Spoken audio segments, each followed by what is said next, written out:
10 cara ini akan bikin kamu lebih mengenal diri atau lebih self-aware sehingga lebih mudah untuk mengembangkan diri. Simak selengkapnya di video kali ini.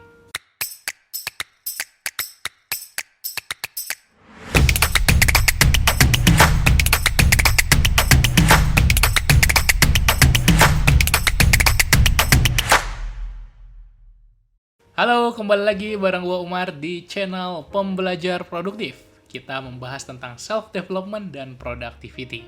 Lo juga bisa follow gua di Instagram, di TikTok, dan di podcast Spotify. Kali ini gue pengen share tentang 10 cara untuk kita lebih mengenal diri. Kenapa ini penting? Karena self-awareness harus pertama kali kita lakukan sebelum kita mengembangkan diri kita. Self-awareness dulu, baru self-improvement atau self-development. Mengenal diri dulu, baru meningkatkan kapabilitas diri.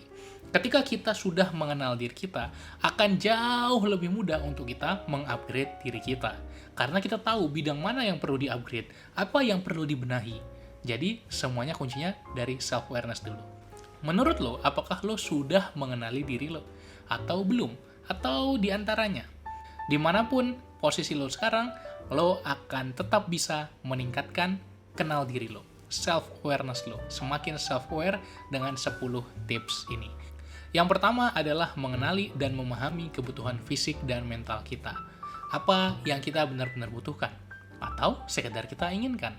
Ketika kita paham apa yang kita butuhkan secara fisik, bukan hanya makanan gitu ya, tapi makanan seperti apa, istirahat yang bagaimana, kita akan lebih mudah beroperasi dalam menjalani keseharian kita. Entah itu secara fisik, ataupun emosional dan mental. Apa kebutuhan-kebutuhan yang lo perlu miliki. Supaya lo bisa berpikir jernih sepanjang hari, mungkin lo butuh journaling, mungkin lo butuh meditasi, afirmasi positif. Untuk lo bisa benar-benar fokus, mungkin lo perlu mengawali hari dengan olahraga, atau lo perlu punya satu sesi untuk bertenang dengan diri sendiri, untuk bisa merefleksikan dulu sebelum memulai hari lo. Setiap orang punya kebutuhan yang berbeda-beda.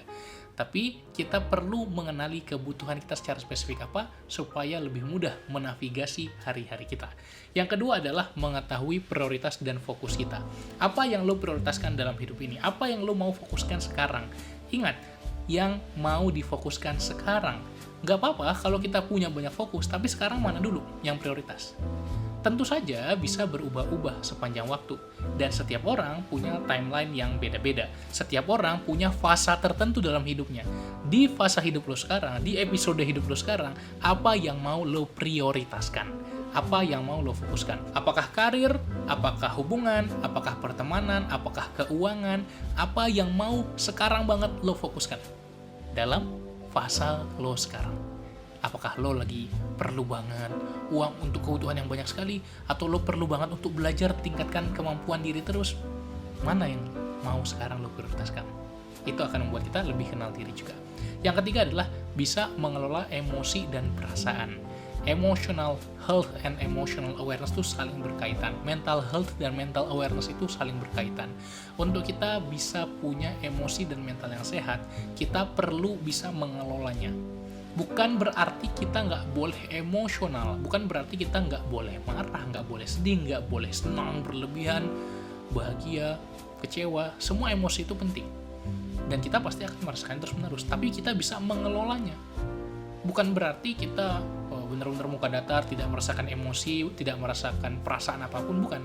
Tapi bagaimana kita bisa mengelolanya, supaya kalau kita marah, kita tahu harus bagaimana. Kalau kita emosional, kita tahu harus bagaimana. Kalau kita bahagia, kita tahu apa yang kita lakukan. Yang keempat adalah menemukan bakat dan potensi diri kita. Bakat diri kita, kalau kita udah tahu, enak banget ngembanginnya. Potensi diri kita juga sama. Kita pasti punya kelebihan dan kelemahan. Fokuslah ke kelebihan kita, kekuatan kita, dan kembangkan. Kalau ini kita fokuskan, kita bisa bersinar di karir kita. Gue udah ngerasain, gue mencoba banyak hal, tapi ketika gue fokus ke bakat gue, potensi gue, yang memang gue seneng banget dan jago ngajar, kata teman-teman gue pada waktu itu, dan gue latih, akhirnya karir gue sekarang sebagai seorang trainer, sebagai seorang coach, yang gue sangat happy ngejalaninnya. Semoga lo juga bisa menemukan bakat lo. Kalau lo pingin bisa gue bantu untuk menemukan bakat, karena gue adalah seorang talent mapping practitioner, lo boleh klik link yang ada di deskripsi. Gue bisa bantu lo untuk menemukan bakat lo lewat talent mapping. Kalau lo belum tahu talent mapping, tampilannya seperti ini. Nanti di sini ada daftar bakat lo, kekuatan lo apa aja, sehingga lo bisa tahu mana yang menjadi potensi diri lo. Oke, kemudian yang kelima adalah memahami kelebihan dan juga kekurangan. Kelebihan kita ada, tapi kekurangan juga kita perlu pahami bahwasanya kita punya itu. Gue punya beberapa kekurangan juga. Sebagai contoh, gue lack of empathy, itu salah satu kekurangan gue yang gue terus latih. Bagaimana gue dulu nggak bisa bergaul dengan orang baru, itu adalah kelemahan gue yang perlahan-lahan gue coba benahi. Kemudian ceroboh terhadap barang, itu salah satu kelemahan gue yang gue harus terus benahi juga. Apa kelemahan-kelemahan yang lo miliki? Mungkin lo udah pernah melakukan berbagai tes kepribadian, ada dapat kelebihan, kemudian kekurangan kita bisa mulai dari sana juga. Kemudian yang keenam adalah menginstal mindset positif dalam pikiran kita. Gimana caranya kita menginstal mindset positif? Kita biasakan mengubah dari limiting belief, pikiran yang membatasi diri kita, menjadi empowering belief, pikiran yang memberdayakan diri kita. Nah, ini bisa dimulai dengan mengubah informasi apa yang kita masukkan ke dalam pikiran kita. Coba perlahan-lahan ubahlah informasi yang masuk, ubah bacaan kita, ubah tontonan kita, ubah kita bergaul dengan siapa, maka mindset kita pun akan berubah. Apa yang sehari-hari kita search di media sosial, coba kalau mau direset bikin akun baru, dan kita coba cari hal-hal yang memang positif, itu akan mempengaruhi otak kita. Zaman sekarang gampang banget ngecek mindset seseorang, cek aja sosmednya isinya apa. Nah, maka ini bukan kita gunakan untuk ngejudge orang lain, tapi untuk evaluasi diri kita sendiri. Cek sosmed kita isinya apa. Itulah mindset kita. Oke, jadi coba kita install mindset positif dalam benak kita. Banyak latihannya, tapi salah satunya adalah ubahlah konsumsi informasi kita. Oke, yang ketujuh, coba kita usahakan menemukan passion kita segera. Sebenarnya tidak ada kata terlambat. Mau menemukan passion di umur 20-an, 30-an, 40-an, it's okay, gak masalah. Dan ketika kita sudah menemukan passion, kita bisa bekerja sesuai passion kita, hidup sesuai passion kita, dan itu menjadi menyenangkan. Itu yang gue rasain. Ketika gue bekerja dan hidup sesuai passion, prosesnya menjadi menyenangkan. Bukan gue jadi kaya, bukan jadi gampang sehingga tidak ada tantangannya lagi. Enggak, sama aja susahnya, sama aja struggle-nya. Bekerja sesuai passion, bekerja tidak sesuai passion, sama-sama menantang. Tapi yang ini menyenangkan, yang ini enggak. Simpelnya gitu aja. Nah, kalau misalnya ada pilihan, ya of course kita memilih sesuatu yang menyenangkan kan? Yang buat kita enjoy, yang membuat kita gembira. Itu tujuannya. Memang, ketika kita udah menemukan passion, nggak bisa serta-merta kita tinggalkan kerjaan kita yang nggak sesuai passion sekarang, lalu bekerja sesuai passion. Nggak semua orang punya privilege seperti itu. Ada yang memang masih kesulitan. Kalau buat gue pada waktu itu, ketika memulai karir sebagai kreator, sebagai productivity coach, gue masih punya kerjaan freelance ngajar les matematika waktu itu. Sehingga at least gue bisa hidup dulu, dan gue bisa sambil ngebangun pelan-pelan side hustle. Ngembangin pelan-pelan, dan ketika udah bisa untuk gue hidup, baru gue tinggalkan kerjaan ngajar les tadi, dan fokus di ngembangin kreator ini. Kalau lo sekarang masih tidak dalam kondisi kenyang, atau belum punya cadangan keuangan yang banyak, belum punya dana yang banyak, ya udah tetap kerja seperti biasa, sambil kalau udah nemu passionnya, lakukan side hustle, lakukan di sore hari, malam hari, atau weekend, untuk ngebangun sesuatu hal yang benar-benar lo inginkan. Tapi kalau lo sudah bekerja sesuai passion, selamat, tinggal dilanjutkan. Kalau lo masih proses menemukannya, nggak apa-apa, cobain banyak hal sampai nanti akan ketemu. Yang kedelapan adalah menerima masukan dari teman yang suportif. Jadi, coba kita minta masukan. Salah satu kebiasaan gue adalah ngobrol ke teman, catch up. Coba kita live update lagi, sambil minta masukan dari apa yang bisa lo kasih masukan buat gue, apa kelebihan kekurangan gue, apa yang bisa gue improve ke depannya. Ingat, cari teman yang suportif, bukan teman yang toksik. Tapi jangan hanya sekedar komplain.